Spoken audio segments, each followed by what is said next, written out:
here, B&W Surfboards. I just wanted to explain to you today some features of the Wavegrinder fin, which is a special fin for longboards, which is up-to-date technology, a fin designed on scientific principles, designed to enhance your surfing.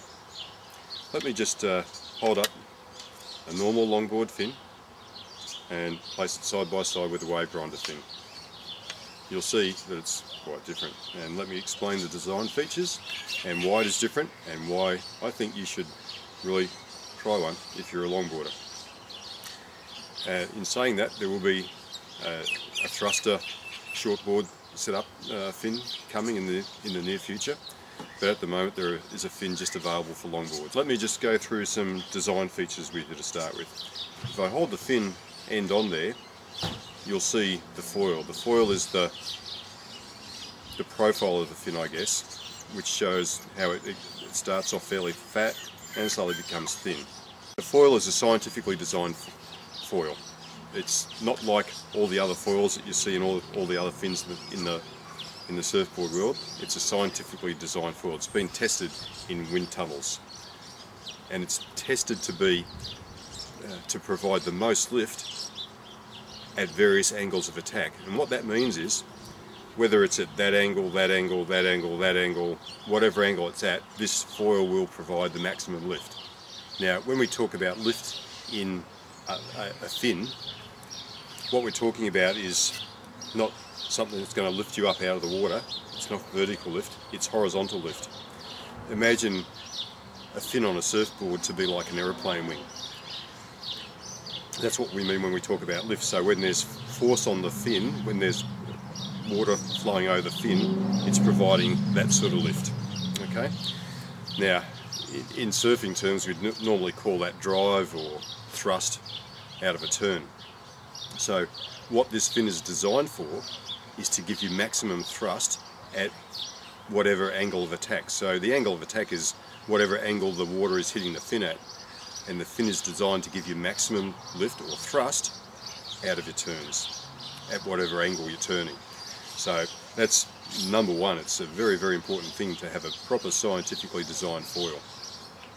You'll notice that there's so much detail gone into the design of this fin that even the curve across the top of the fin is designed to the same foil. The winglets, now these are something deserving of a little bit of a mention in their own right, of course, but the winglets themselves, if I just hold it that way, you can see that foil there. Again, it's the same foil that's in the body of the fin. Okay, why are there winglets? What do they do?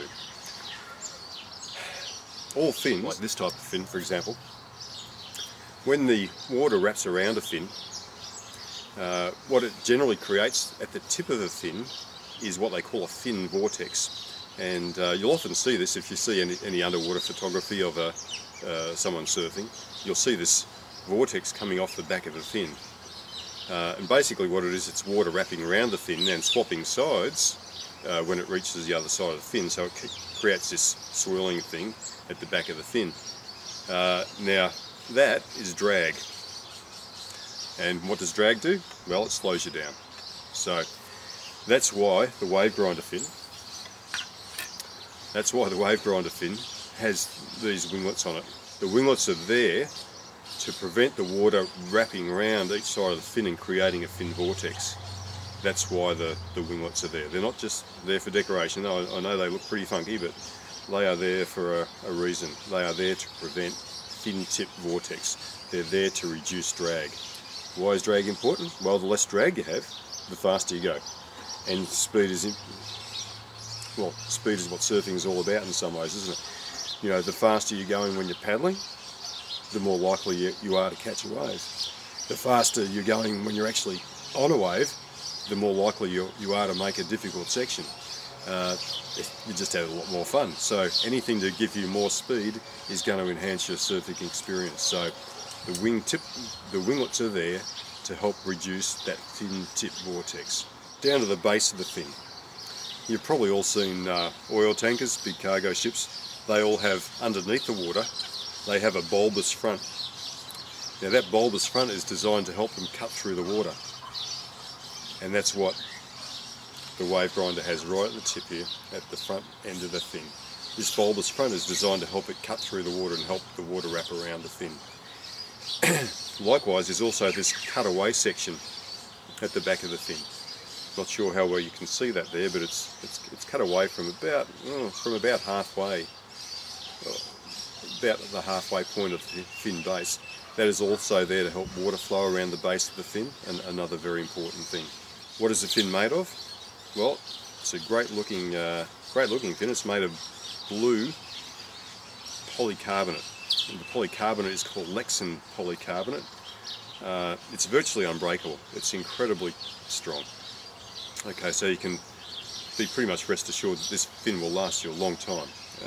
You know, you'd probably break it if you hit a rock, I gather, but you know, you don't want to go hitting a rock when you're surfing. Dimensions of the fin, it's a 9¼ inch tall fin.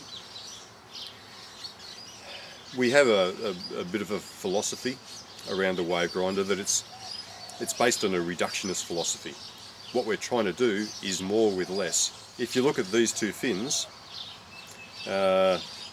this fin has a lot more surface area than this fin. So the old style fin has a lot of surface area. It doesn't have a scientifically designed foil. The rake, why is there a rake? Well, we don't know really. There are all sorts of things about this fin that sort of leave you questioning, well, why did they make it like that?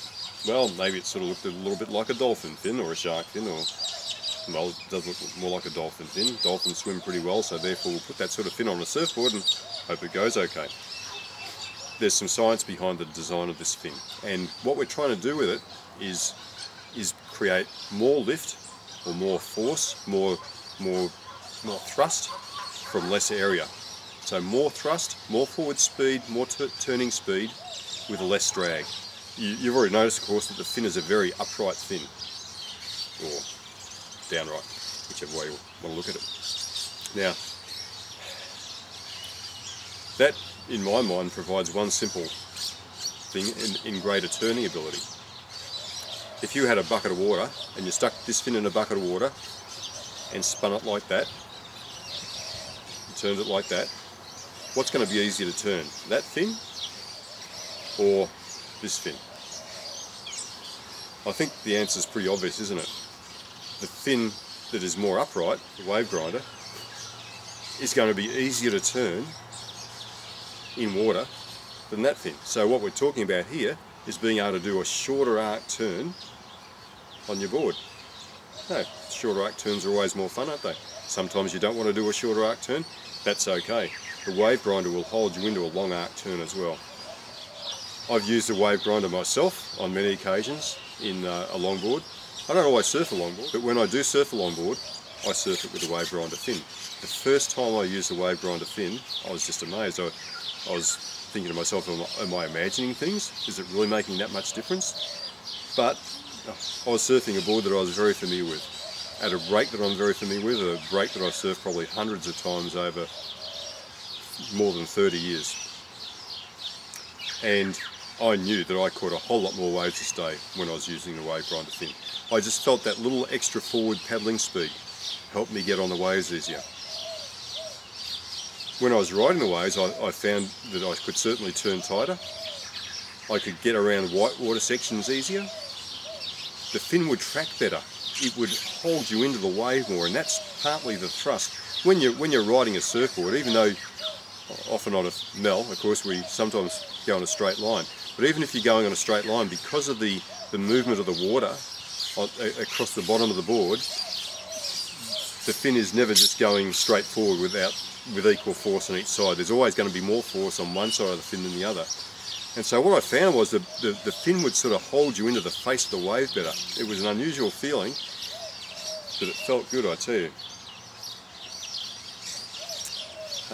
So I just had a better surfing experience, and if I'm riding a Mel, there's no way known I'd go back to just using a normal fin. Why would you? Why would you when there are so many advantages in this fin? So I think I've covered all the design features of the fin. 87 Australian dollars. Hey, it's a steal. It's a lot cheaper than buying a new Malibu. I'd love you to buy a new Mel from me, but really, if you want to improve the performance of your Mel, one simple thing to do: buy a wave grinder.